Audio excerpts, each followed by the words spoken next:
Hello, you're very welcome back to Track Talk with Olly Murphy. I'm your host, Daniel Hussey. Delighted to welcome an informed trainer right now, one of the informed trainers in Britain at the moment. Olly, feels good, I'd say.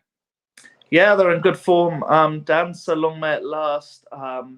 Running plenty at the moment. We've been very lucky with the way the ground has gone at this time of year, which is quite unusual. And I've just kind of lot of fresh horses to run, which couldn't run for 6 weeks when the ground was quick. So making hay while the sun doesn't shine. Yeah, my quick calculations at the basis of these things, you have to do most of these calculations yourself. Last 48 runners, 14 winners, 4 seconds, 13 thirds. Does that sound about right to you? Yeah, no, I suppose it does. No, they've been in good form. As I said, I've kind of got a lot of horses to run and a lot of horses still to run. We might just be quiet enough for 5 or 6 days now. Just kind of refreshing everything again to go again. But the weather's really turned over here in Britain, and yeah, there's a lot of people that are training national hunt horses, which are pleased to see that. Yeah, and Ollie, just on that, so you touched on it a little bit there. So I was going to ask along the lines of, would you try and maybe run more runners when you have a good run of form, but you're kind of thinking maybe more target a few big races, give them a bit of the yard in general to freshen up, I guess, or?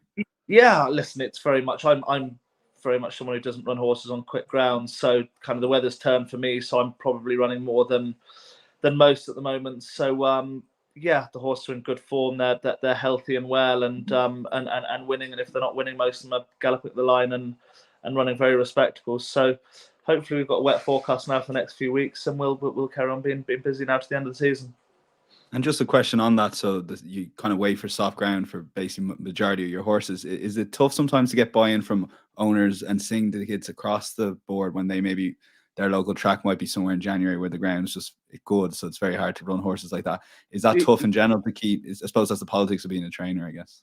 Yeah, I find it a lot easier conversation to have or phone call to make to an end. So I'm sorry that the ground's too quick, rather than sorry yours got an injury and you won't be on a racetrack for a year because I ran him on quick ground. So listen, a lot of people are different. The type of horses we buy, they're big, strong individuals that handle cutting the ground well. So yeah, any normal winter, kind of middle of the winter would be our busiest time. But yeah, now the rains come, we seem to be running a lot and winning plenty, which is good.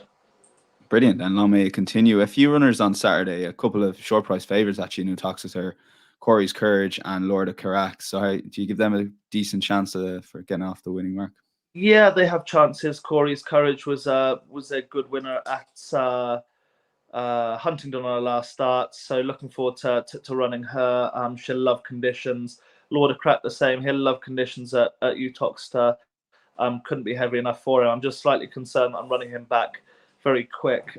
He only ran 11 days ago, but there's nothing for him in kind of, I think, for a fortnight or 3 weeks. So my hand's kind of been tied. So I'm going to kick on, take a chance. He seems fit and well, and hopefully it doesn't come too soon for him. And just in a general point, Ollie used to say 11-day break. Is it just a bit of trusting your instincts, watching a horse doing a small bit of work to see have they come out of the race well, and then just going for it, or is there any other things you can kind of check in the 11 days between runs?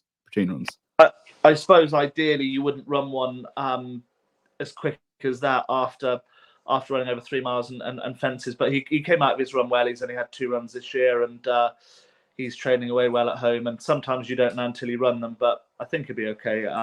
He'll handle conditions well. Dropping back down half a mile on trip probably isn't ideal, but it's going to be attritional there tomorrow, and that should suit him really well. Oh, cool. One of your local tracks, Stratford, you run 2 in the selling hurdle there, Weebill and Hokalami. Yeah, Hokalami's got more than enough ability to be winning a race like that. He's just been ultimately disappointing. Had a few okay runs in ordinary handicap hurdles. Weebill's good at that level now. He's fairly solid. I think if you look at his record in selling and claiming hurdles, it's pretty strong now. So he's probably the one to say trust in a race like that. He's been there and done it. He'll love conditions, and they've both got chances, but I'd say Weebill probably a little bit more solid than Hokalami. And listen, the last horse to be entered on Saturday is what will be at Chelmsford tomorrow. Another horse that you're moving on to the all-weather. Yeah, hasn't been the same horse since he came back from a little injury. He's a horse that we're just trying to rejuvenate back on the flat. His flat form for me was actually okay. So yeah, he's a winner over course and distance there. Actually, Joe Fanning rode him that day as well. So hopefully he'll get a spark off putting his feet back on the tapeta. Well, listen, it worked for Fleurman, which we'll come to in a second. But Clay Rogers then is your only entry on Sunday. Yeah, he goes to Ascot Sunday. Again, I've kind of chucked him into the deep end, but good bunch of lads own him and they're tempted out and Ascot, and hopefully he can go and run with respect. But he might just be out of his comfort zone in that kind of grade. Okay, moving on to the next week in general. So maybe talk more general terms. Just a couple of names that stood out to me. You got the Wolf running on Monday, potentially in Ludlow, and then Butch is another one in Wetherby. Would they both run in their respective engagements? Yeah, that's the plan. Butch be having his first run, the handicap of 120, which hopefully looks appealing. Hasn't got a lot of experience, but hopefully a big track like Wetherby will suit him well. And the Wolf will get a Ludlow on Monday. Obviously, a big drop in class. Again, a horse I wouldn't trust, but he'd be a lot better than them now if he turns up on a going day. Okay, and then any highlights for the rest of them on Thursday? They've entered in Wetherby at the 5-day stage, like the Booster Bob. I see here dropping in. I kind of only entered them this morning, Yeah. so I haven't had a right good look at them. But drop him in gets him there with no penalty if I decide to run him back over hurdles. He was a facile winner at Huntingdon earlier in the week. Run two nice bumper horses. Borrowdale was a horse always liked. He disappointed me first time, but came back with a few little issues, which hopefully we've ironed out. And Booster Bob was a good winner first time. So if that race divides, you might see me running a horse in each division of that. So yeah, we'll get busier towards the end of the week, and then there's plenty of racing for Saturday, Sunday, Monday over the Easter period, and hopefully the ground will remain slow and we'll be able to run plenty of horses. Yeah, fingers crossed for plenty of rain. And one of the horses to stand out for Saturday, an early closer this race, Fleurman running in Muscle Brothers. He's still engaged to go there, or there was kind of talk you might run him elsewhere as well, wasn't there? Yeah, do you know what? He's actually going to go to Newcastle on the Friday, the day before.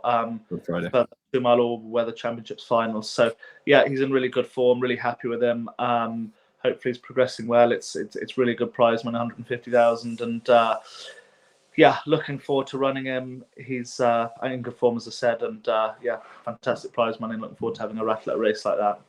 Yeah, looking forward to seeing that. And in all weather terms, it'd be a brilliant occasion for Olly. And last question, just in terms of a couple of the Supreme horses, Strong Leader and Chasing Fire. Since we spoke, I guess in terms of workload between Cheltenham and Aintree, is this now when you start ramping up the workload, or have they done much since there? Yeah, do you know what? They're both as fit as fleas, just trying to kind of get their mindset back on the job now. They've all had a relatively busy year, so just kind of freshen them back up for Aintree, back on a flat track.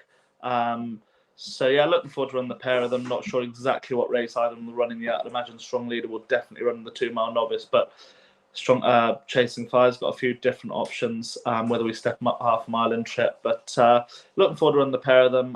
We're going to be busy in Aintree, and yeah, we're looking forward to that festival. Brilliant, Olly. Listen, thanks for your time. We'll chat next week. Great stuff. Thanks, Dan.